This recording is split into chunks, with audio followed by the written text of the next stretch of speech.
हाय दोस्तों, आप सब कैसे हैं। उम्मीद करता हूँ बढ़िया होंगे और अच्छे से पढ़ाई चल रही होगी।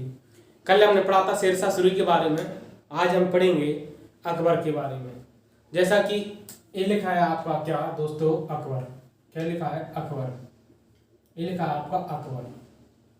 और ये अकबर जब शासक बनता है, कौन? अकबर जब शासक बनता है तो ये 2 बार राज्याभिषेक कराता है। कौन? आपका अकबर। पहली बार इसका जो राज्याभिषेक हुआ था, पहली बार, और दूसरी बार। पहली बार इसका हुआ था पंजाब में, पंजाब के कलानौर में, पंजाब के कलानौर में हुआ था दोस्तों। किसका राज्याभिषेक? आपके अकबर का। और दूसरी बार इसका जो राज्याभिषेक हुआ था वो हुआ था दिल्ली में। कहाँ हुआ था दोस्तों? दिल्ली में। और जब ये कलानौर में इसका राज्याभिषेक हुआ था अकबर का, जब इसकी उम्र थी 14 साल। कितनी थी दोस्तों? 14 साल। और 14 साल इसकी क्या थी दोस्तों? उम्र।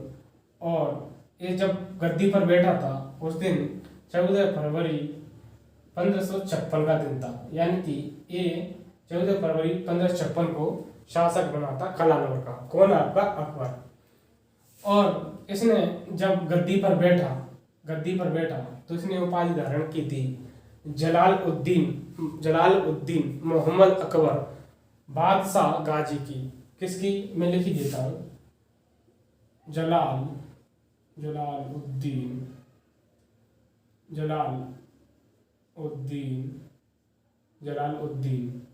मोहम्मद अकबर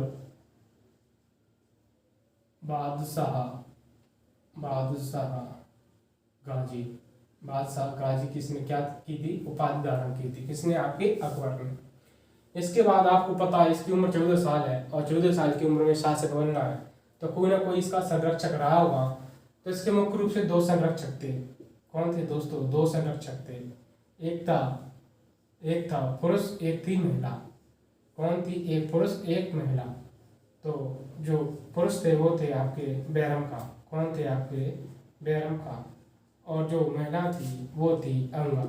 कौन थी दोस्तों? अंगा। और इसे महाम अंगा भी बोला जाता है दोस्तों। क्या बोला जाता है? महाम अंगा भी बोला जाता है।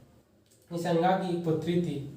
क्या थी दोस्तों? इस अंगा की एक पुत्री थी, उसका नाम है आपका जीजाबाई। जीजाबाई से आपके अकबर शादी कर लेते हैं। कौन? आपके अकबर शादी कर लेते हैं। और ये बात इन्हें पसंद नहीं आती। किन्हें? बैरम खां को। किसे पसंद नहीं आती दोस्तों? बैरम खां को। और बैरम खां इससे नाराज हो जाता है और तो अकबर क्या करता है, इसे कहाँ भेज देता है? मक्का की यात्रा करने भेज देता है। कहाँ दोस्तों? मक्का की तीर्थ यात्रा करने भेज देता है। मक्का की तीर्थ यात्रा करने भेज देता है। कौन? आपका अकबर। कहाँ भेज देता है दोस्तों? से बैरम खां को मक्का की तीर्थ यात्रा करने भेज देता है। और इस बैरम खां को ही उपाधि देता है खान ए खाना की। क्या दोस्तों? खाने खाना की से उपाधि देता है। और इसके बाद ये शादी की बात कर ही ली मैंने यहाँ पे। तो शादी के बाद मैं आपको बता दूं दोस्तों, इसने जो दूसरी शादी की थी वो की थी जोधाबाई से। और जोधाबाई का नाम सुन करके इसने इसका नाम रखा था मरियम। इस मरियम क्या नाम रखा था दोस्तों अकबर ने? मरियम उजवानी इसने इसका नाम रखा था। इसके बाद इससे शादी कर लेता आपका कौन? अकबर। और यहीं ये क्या करता है भाई, इसे खुश करने के चक्कर में 1562 में सबसे पहले ये दास प्रथा का अंत करता है। कौन? आपका अकबर। क्या करता है? दास प्रथा का अंत करता है, दास प्रथा का। और 1563 में ये 1563 में ये क्या करता है दोस्तों? 1563 में ये तीर्थ यात्रा कर भी समाप्त कर देता है। कौन? आपका अकबर। उसके बाद ये 1564 में क्या करता है? 1564 में दोस्तों ये तीर्थ कर समाप्त करने के बाद जजिया कर भी समाप्त कर देता है। कौन? आपका अकबर। जजिया कर भी समाप्त कर देता है। इसके बाद मैं यहाँ पर चर्चा कर रहा था कहाँ पर? शासक बनते ही इसका कहीं ना कहीं युद्ध हुआ। क्या हुआ दोस्तों, इसका युद्ध हुआ। तो इसका पहली बार जो युद्ध हुआ था वो हुआ था हेमू से, और हेमू से लड़ने गया था आपका कौन दोस्त, उसका नाम है बैरम खां, जो कि इसका संरक्षक था। कौन? बैरम खां। बैरम खां ने इसे परास्त कर दिया था।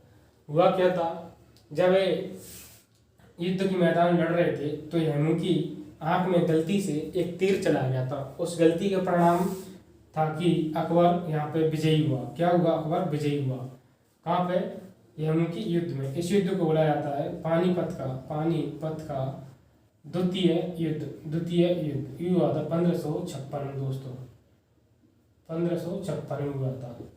कब हुआ था दोस्तों? 1556 में ये युद्ध हुआ था। कौन सा? पानीपत का द्वितीय युद्ध। इसके बाद इसका जो दूसरा युद्ध हुआ था वो हुआ था हल्दी घाटी का युद्ध। कौन सा युद्ध हुआ था दोस्तों? हल्दी घाटी का युद्ध हुआ था। हल्दी घाटी का युद्ध ये हुआ था आपके, एक छोटा सा शासक था आपका मेवाड़ का, जिसका नाम जानते हैं आप, महाराणा प्रताप। महाराणा प्रताप ने किसे आपके अकबर को अच्छी खासी टक्कर दी थी। इसके दांत खट्टे कर दिए थे। किसके? आपके अकबर के। लेकिन इस युद्ध में मुख्य रूप से जो भाग लिया था वो इसके सैनिक ने भाग लिया था, जिसका नाम है मानसिंह। मानसिंह ने इसमें भाग लिया था। किसने? मानसिंह ने इसमें भाग लिया था। और उसके बाद ये आपका हार जाता, और हार करके कहाँ चला जाता है? ये जंगल चला जाता है। कौन? आपका महाराणा प्रताप। उसके बाद चर्चा आती है इसके किसकी? इनकी स्रोत की, इनकी जानकारी की। इनकी जानकारी कहाँ से मिलती है? तो आप एक व्यक्ति हैं अब्दुल फजल। मैं यहाँ पे लिख देता हूँ, आपको दिख नहीं रहा होगा। अब्दुल फजल ने क्या लिखा दोस्तों? ये इनके दरबारी कवि हैं या नवरत्न भी कही आते हैं। किसके? अकबर के। इन्हें लिखा है आईने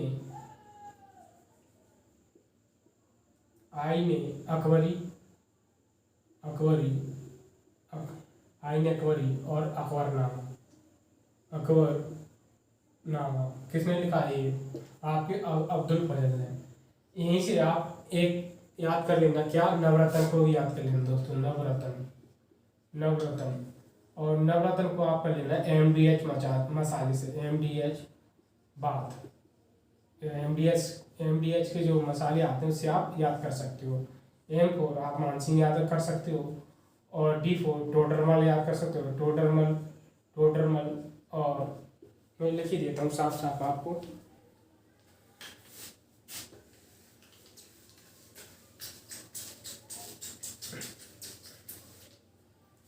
इसके जो दरबारी नवरत्न थे दोस्तों, उन्हें MDH से आप याद कर सकते हो। MDH बात। M4 Mansingh, D4 Todarmal, H4 हाकिम, और B4 बीरबल भगवान दास, और A4 अब्दुल फजल है ही इसमें, और एक और है अब्दुल रहीम खान ए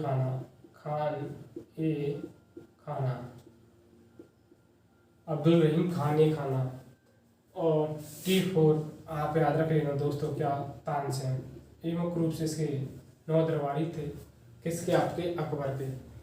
इन्हीं शब्द यही मुख्य रूप से इसके बारे में जानकारी थी।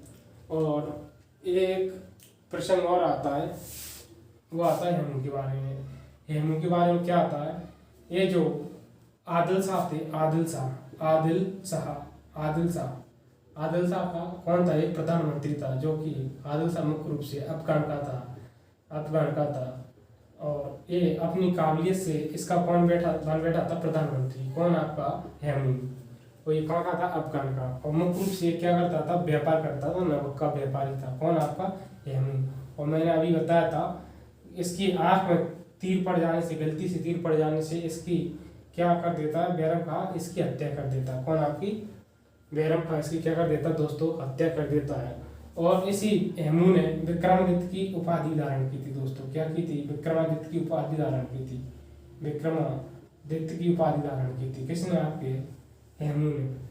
और अकबर के बारे में एक फैक्टर याद कर लेना आप, इसने दीन ए इलाही धर्म स्टार्ट किया था। दीन ए इलाही, दीन ए इलाही, दीन ए इलाही। और इस धर्म को मानने वाला पहला हिंदू शासक और अंतिम शासक कौन था दोस्तों? पहला और अंतिम अकबर था। यानी कि अकबर ने इस धर्म को स्वीकार किया था, दीन ए इलाही। इस प्रकार में मुख्य रूप से मैंने आपको सारे फैक्ट इसमें बता दिए हैं, और आप इसका स्क्रीनशॉट भी ले लें तो ज़्यादा सही रहेगा, और आप फीडबैक देते रहें।